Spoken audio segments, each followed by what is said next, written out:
I'm Dan Mitchell of the Cato Institute, here to narrate a video for the Center for Freedom and Prosperity on the global flat tax revolution. 24 nations now have simple and fair flat tax systems.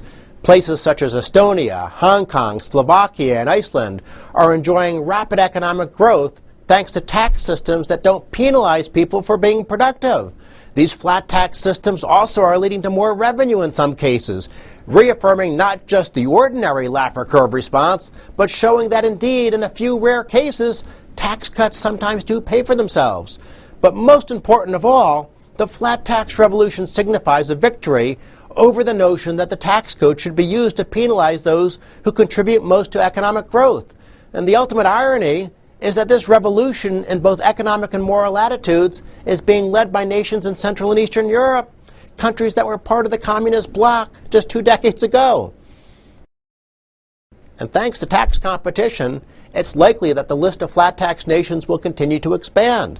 Because the geese that lay the golden eggs can more easily fly across borders, globalization is putting pressure on politicians to lower tax rates and reform tax systems.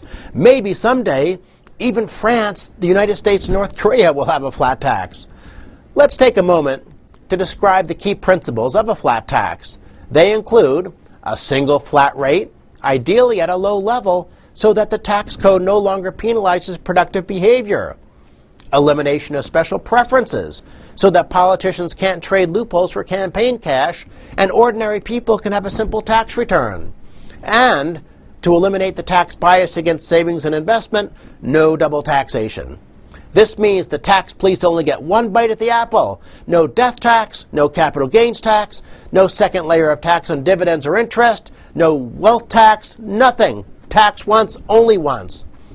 The changes that are sweeping the world really are remarkable. Up until 1980, the only jurisdictions with flat tax systems were Hong Kong and 2 very obscure British territories, Jersey and Guernsey. Today, by contrast, there are 24 flat tax systems, and this revolution is especially remarkable because so many wanted to dismiss it as a fad.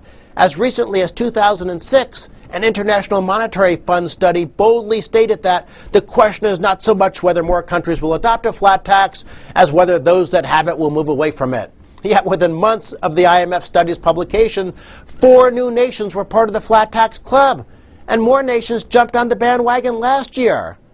Now, let's back up for a second. There's no nation with a pure flat tax and a postcard-sized tax return. Nonetheless, many countries have done a remarkable job of coming very close to a pure system.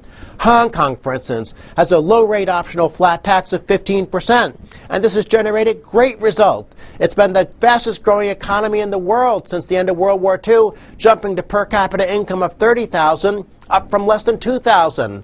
And for the class warfare left-wingers in the audience here, you'll be interested in knowing that the bottom 60% pay no tax, while the richest 100,000 taxpayers in Hong Kong, the top 8%, they pay 57% of the burden.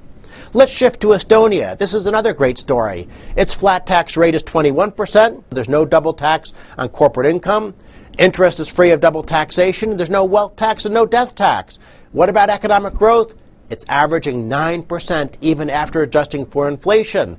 And the flat tax has even been good for Estonian politicians. The budget has been in surplus for the last 6 years, and revenues are skyrocketing. Personal income tax revenues have doubled since 2000, and corporate revenues have jumped by about 300% during the same period. Let's look at Iceland. Iceland's actually an exception to the rule that flat tax systems have low tax rates.